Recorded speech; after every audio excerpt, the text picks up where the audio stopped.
Hello students, आप लोगों का शशांक एंड दीपू के यूट्यूब चैनल में बहुत बहुत स्वागत है। हम लोग नई वीडियो में आ चुके हैं जिसका नाम है क्लाइमेट। हम लोग जलवायु के बारे में पढ़ेंगे कि क्लाइमेट होता क्या है। ये आपका चैप्टर नंबर 4 है अगर क्लास 9 की एनसीईआरटी को देखेंगे तब। और कॉम्पिटिटिव एग्जाम के हिसाब से देखेंगे तो ये बहुत ही मोस्ट इंपॉर्टेंट है। यहाँ से क्वेश्चन बनता ही बनता है, ठीक। तो हम कॉम्पिटिटिव एग्जाम के हिसाब से और एनसीईआरटी क्लास 9 के हिसाब से दोनों को मिक्स करके क्या करेंगे, इस क्लास को पढ़ेंगे, ठीक।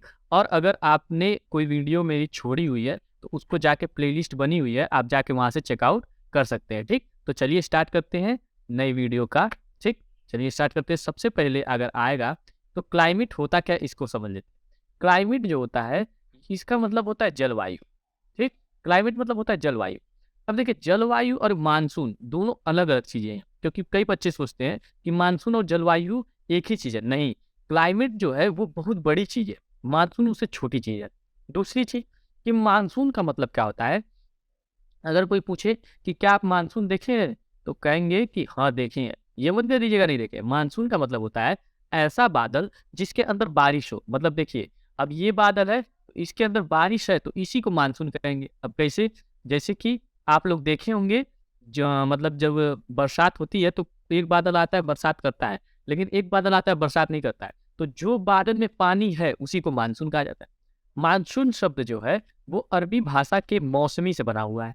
मानसून किससे बना हुआ है? अरबी भाषा के मौसमी से बना हुआ है, जिसका अर्थ होता है दिशा बदलने वाली हवा, ठीक। जिसका अर्थ है दिशा बदलने वाली हवा। इसके बारे में सबसे पहले हिप्पेलस ने बताया था, जो हर्षवर्धन के समय थे। हिप्पेलस ने बताया था, हर्षवर्धन के समय थे, लेकिन इन्होंने वर्णन नहीं किया, केवल बता दिया कि मानसून होता है। इसके बारे में सबसे अच्छा वर्णन अल मसूद ने किया। तो अगर कोई पूछ देगा कि मानसून का सबसे सटीक वर्णन कौन किया है, तो अल मसूद ने एकदम अच्छे से मानसून क्या होता है इसके बारे में पूरा डिटेल से सारे एनालिसिस अपने बुक में, एक उनकी बुक थी उस बुक में दिया था, ठीक। दूसरी चीज कि मानसून को पढ़ने से पहले मानसून से रिलेटेड हम कुछ टर्मोलॉजी, मतलब कि क्या क्या चीजें होती है इसको समझ लेते हैं। अब मानसून को पढ़ने से पहले हमको दो तीन चीजों को जानना। अब जैसे मान लीजिए, यहाँ पे अगर फिगर के हिसाब से देखेंगे तो यहाँ पे देखिए एक पर्वत है। पर्वत के इस साइड एक बादल देख रहे हैं वो वर्षा करा रहा है, पर्वत के इस साइड देख रहे हैं तो वर्षा नहीं करा रहा है, और इधर देखिए वर्षा करा रहा है। अब होता क्या है, जैसे मान लीजिए कि हवा उठी, ठीक। हवा उठी, अरे सॉरी, हवा नहीं, वाष्प बना और ऊपर उठा और बादल का निर्माण किया, और बादल का निर्माण किया तो मानसून बना। तो फिर जब हवा चली तो उस बादल को लेके आई, और जब बादल को लेके आई तो पर्वत की जब इस साइड रखी रही, किधर रखी रही, इधर रखी रही, तो यहाँ पे बरसात हो गई।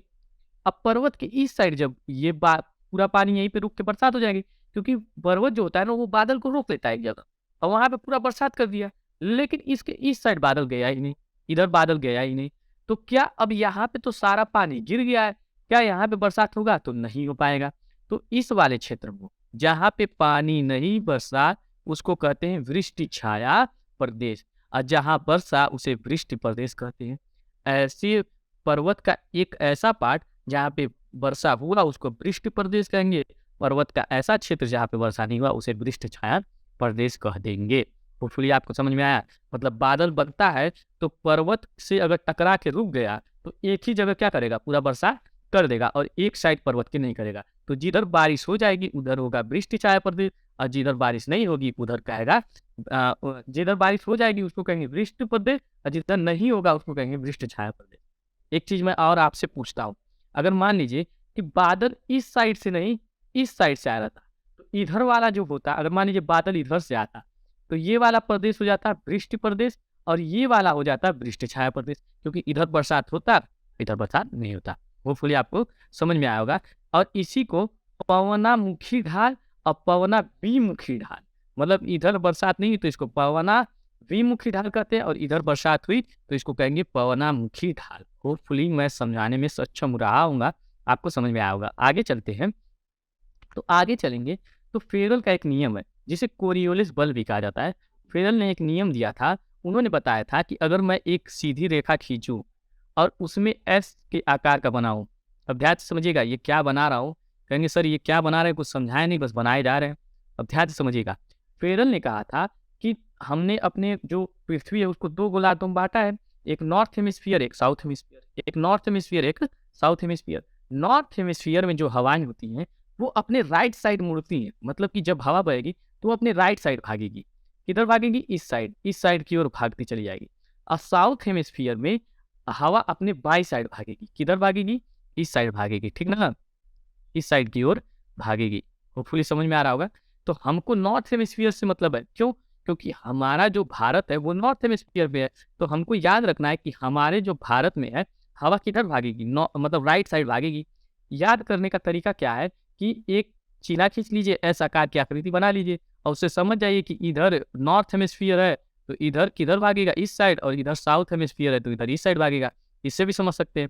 तो फेरल ने बताया था कि उत्तरी गोलार्ध में हवाएं दाहिनी ओर और दक्षिणी गोलार्ध में हवाएं बाईं ओर भागता है। यही उनका नियम है। अब कैसे नियम लागू होता है इसको समझेंगे, ठीक? अब देखिए, अब भारत में जब देखेंगे तो भारत में इस फिगर में देखिए कि भारत में दो तरीके से बरसात होती है, एक अरबियन सी और एक बे ऑफ बंगाल, ठीक? आगे मैं और समझ आता हूँ। अब देखिए, हमारे यहाँ दो शाखाओं से बरसात होती है। कैसे होती है? एक होती है अरब सागरी शाखा से। अरब सागरी मतलब कि ये सागर है, यहाँ पे पूरा पानी है। ये पानी जब भाप बनेगा ऊपर उठेगा, ठीक? अब बताइए कि जब ऊपर उठेगा तो हमारा भारत किधर है? उत्तरी गोलार्ध में। तो हवाएं किस साइड भागेंगी? इस साइड भागेंगी। भागेंगी कि नहीं भागेंगी? इस साइड भागेंगी। तो जब हवाएं उठती हैं तो इस साइड की ओर मानसून को लेके भागती हैं। जब मानसून को लेके इस साइड भागती हैं तो इधर चलते चला जाएगा, इधर बारिश होते चली जाएगी, इधर बारिश होते चली जाएगी। होते जाएगी कि नहीं होते जाएगी? हाँ, समझ में आ रहा है? तो इधर की तरफ होते जाएगा। तो अरब सागरी जो शाखा है उधर बरसात जो होता है वो दक्षिण पश्चिम मानसून से होता है। अब होता क्या है इसको समझिए। जैसे कि अगर मैं एक आकृति बनाऊं, इसको मैं ऊपर बना देता हूँ, यहाँ पे बना देता हूँ, ठीक? यहाँ पे हो जाएगा नॉर्थ, यहाँ हो जाएगा साउथ, यहाँ हो जाएगा ईस्ट, यहाँ हो जाएगा वेस्ट। अब बताइए, हमारा जो मानसून है यहाँ से इस साइड से आ रहा है, किधर से? साउथ वेस्ट से। साउथ वेस्ट से तो इधर की ओर जा रहा है, इधर की ओर। तो साउथ वेस्ट से जाता है। तो कभी भी पूछेगा कि अरब सागरीय शाखा से बरसात किधर से होगी, तो साउथ वेस्ट से। क्योंकि जहां से मानसून आता है वो पूछता है। कहाँ जा रहा है हमसे इससे मतलब नहीं है, क्योंकि वो तो जा रहा है नॉर्थ ईस्ट में। तो नॉर्थ ईस्ट से मतलब नहीं है, हमको कहाँ से आ रहा है ये मतलब है। तो अरब सागरीय शाखा का बरसात कहाँ से होता है? दक्षिणी पश्चिम, मतलब साउथ वेस्ट से। अब भारत में जो सबसे ज्यादा बरसात होता है इसी अरब सागरीय शाखा से होता है। अब बंगाल की खाड़ी वाला उत्तर पूरब जो 20%। अब ये बताइए कि बंगाल की खाड़ी ये है। अब यहाँ से हवाएं उठेंगी तो ये भी भागेंगी इस साइड भागेंगी नहीं भागेंगी? और इस साइड भागेंगी तो वो तो केवल इसी तरफ बरसात कराएंगी ना, क्योंकि इधर तो जाएंगे ही नहीं। क्यों नहीं जाएंगी? क्योंकि कोरियोलिस बल या फेरल का नियम ये कहता है कि हवाएं कभी भी दक्षिणी गोलार्ध में इधर क्यों नहीं भागती हैं, वो हमेशा किधर भागती? इधर। तो बे ऑफ बंगाल से अगर उठेगा मानसून तो वो भागेगा इधर की ओर। तो इस साइड में कुछ हद तक इस साइड वाले में कौन सा? बंगाल की खाड़ी बरसात करवाती है, जो केवल भारत में अगर देखा जाए तो 20%। सबसे ज्यादा बरसात कौन करवाती है? दक्षिण पश्चिम मानसून वाला, जो पूरे भारत में लगभग इधर और लास्ट में पंजाब में करवाते हुए निकल जाती है। होपफुली समझ में आएगा। पश्चिमी विक्षोभ। अब पश्चिमी विक्षोभ क्या है? पश्चिमी विक्षोभ का मतलब होता है कि जो मानसून पश्चिम से आता है। अब ये पश्चिमी विक्षोभ से केवल 3% बरसात होता है, और ये केवल होता है कब? ठंडियों के मौसम में, ठीक? वो पूरी आपको समझ में आ रहा हो। अब देखिए, अब सबसे पहले ये देखिए कि यहाँ से मानसून उठा, ठीक? यहाँ से मानसून उठा। अब जैसे ही मानसून उठेगा तो सबसे पहले कहाँ पे बरसात होगा? सबसे पहले केरल में बरसात होगा कि नहीं होगा? तो सबसे पहले केरल में बरसात होगा। क्या तमिलनाडु में होगा? नहीं होगा। पहले केरल में होगा और ये हवाएं धीरे धीरे इधर की ओर भागेंगी।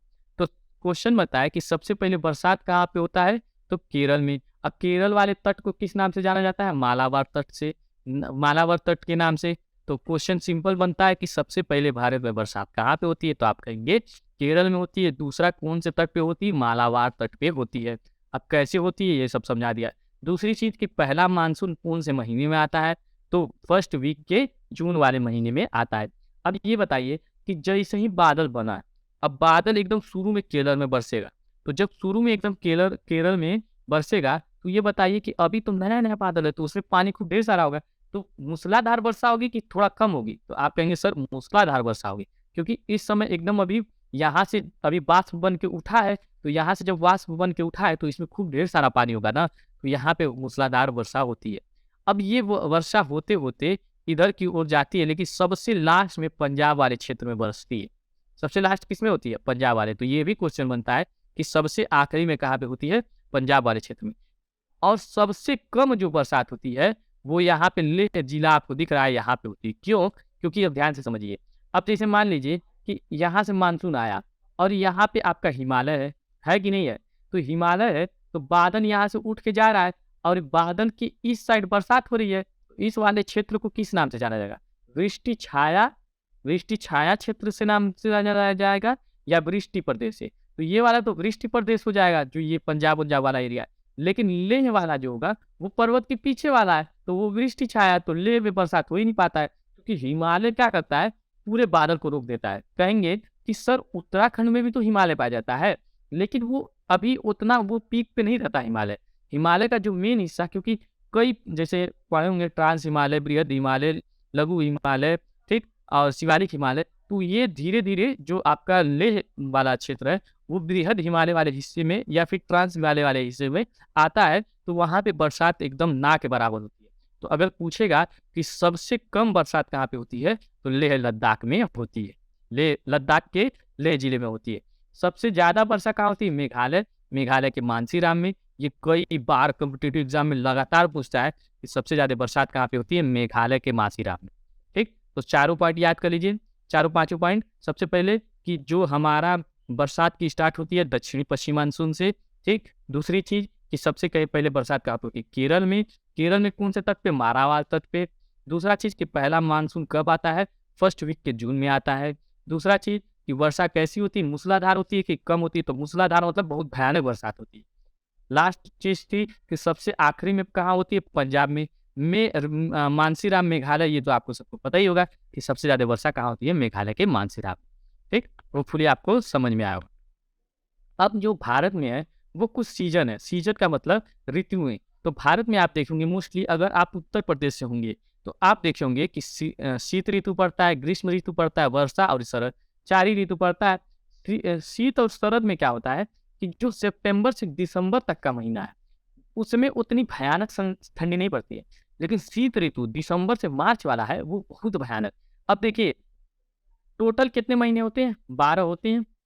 ठीक, 12 होते हैं और 12 में 4 मौसमें हैं, मतलब 4 सीजन है। तो अगर मैं 4 से डिवाइड कर दूंगा तो एक सीजन जो होगा वो 3 महीने का होगा। जाहिर सी बात है, एक सीजन 3 महीने का। अगर मैं दिसंबर से उठा लूँ तो 15 दिसंबर से है, तो दिसंबर, जनवरी, फरवरी, मार्च। ठीक, तो दिसंबर तो हट गया, जनवरी, फरवरी, मार्च। मार्च से फिर उठाऊंगा तो जून, जुलाई, अगस्त। ठीक, मार्च, जून, जुलाई, अगस्त। फिर उसके बाद वर्षा, जून, जुलाई, अगस्त, सितंबर। फिर उसके बाद शरद, सितंबर, नवंबर, दिसंबर। ऐसे 3-3 महीने में क्या हो जाएगा? ये सारी बढ़ जाएंगी। ठीक, तो होपफुली आपको ये वीडियो अच्छी लगी होगी। अगर अंत तक बने हो तो समझ में आया हो तो हमारे चैनल को ज़्यादा से ज़्यादा शेयर करिए, सब्सक्राइब करिए। मिलते हैं नेक्स्ट वीडियो में, तब तक के लिए जय हिंद।